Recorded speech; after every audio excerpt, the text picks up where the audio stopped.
A Fox 5 I-Team investigation has found 10 high school artificial football fields paid for by the taxpayers have failed. Yeah, all of them made by the same company, FieldTurf.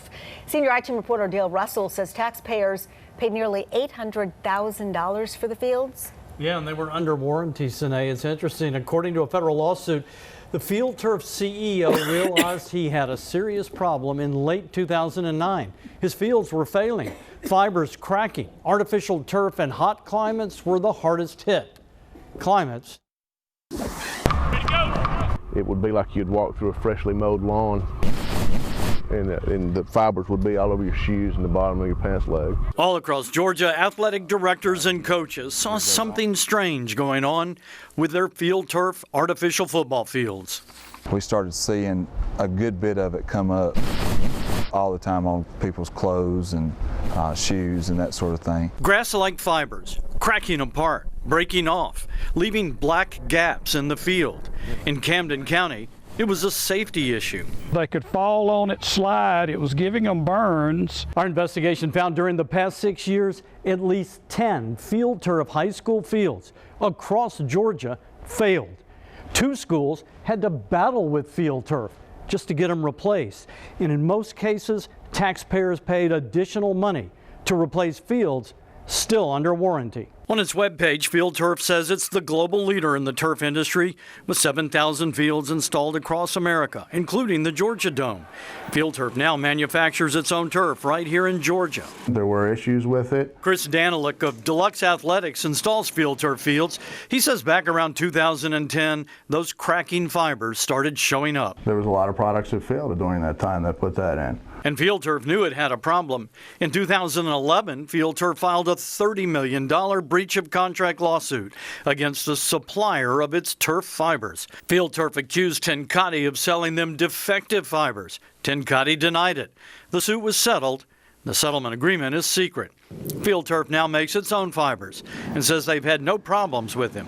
But the old fields continue to cause problems across the country. You had bald spots, and we started getting more of those spots. In 2009, Camden County Athletic Director Gary Blount told us his concern was the injuries. When a football player plants his foot and starts to turn, if that foot slides, then you're going to have injuries. And we became very concerned with that. Blount says it took nearly 2 years and the threat of legal action to get FieldTurf to replace the field. It's very frustrating when you're wondering about where we're going to play the next season if we don't get this thing replaced. In Carrollton, the athletic department saw problems with its new field in 2012 and called FieldTurf. Principal David Brooks says FieldTurf told him his problem could be maintenance. He says FieldTurf never mentioned its defective fibers lawsuit or the fields they'd already replaced. It would have been nice, I guess, if they'd have just come out and said, hey, we're having problems. Here's what we'll do for you. Let's get it done. Brooks says it took some 2 years to get the field replaced. FieldTurf offered a choice: replace the field for free with the same failing fibers, or pay an extra $175,000 in taxpayer money for an upgrade and new warranty. Carrollton reluctantly paid for the upgrade. We'd rather not be spending on replacing fields. There's plenty of work in the different buildings. Carrollton's not the only school that paid for that upgrade.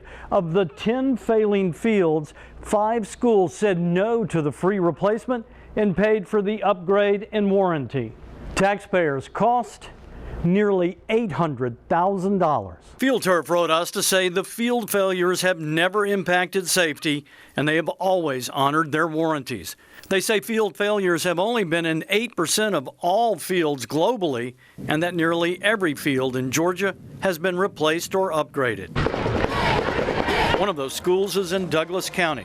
FieldTurf installed the artificial turf at New Manchester High School in August 2010, just months before filing that defective fiber lawsuit.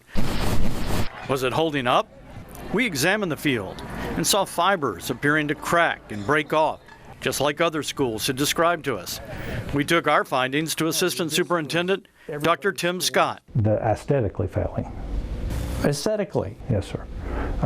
As far as the safety is fine. Dr. Scott says FieldTurf told him the field was failing. The companies stand completely behind their warranty and they're taking care of what they said they'd take care of. And I understand the warranty, but you're not getting this free. No, sir. Now, Dr. Scott says the upgrade and a new 8-year warranty will cost the Douglas County taxpayers an additional $175,000 if the Board of Education approves it when they take it up. Russ? Starting to make natural grass sound like a better deal.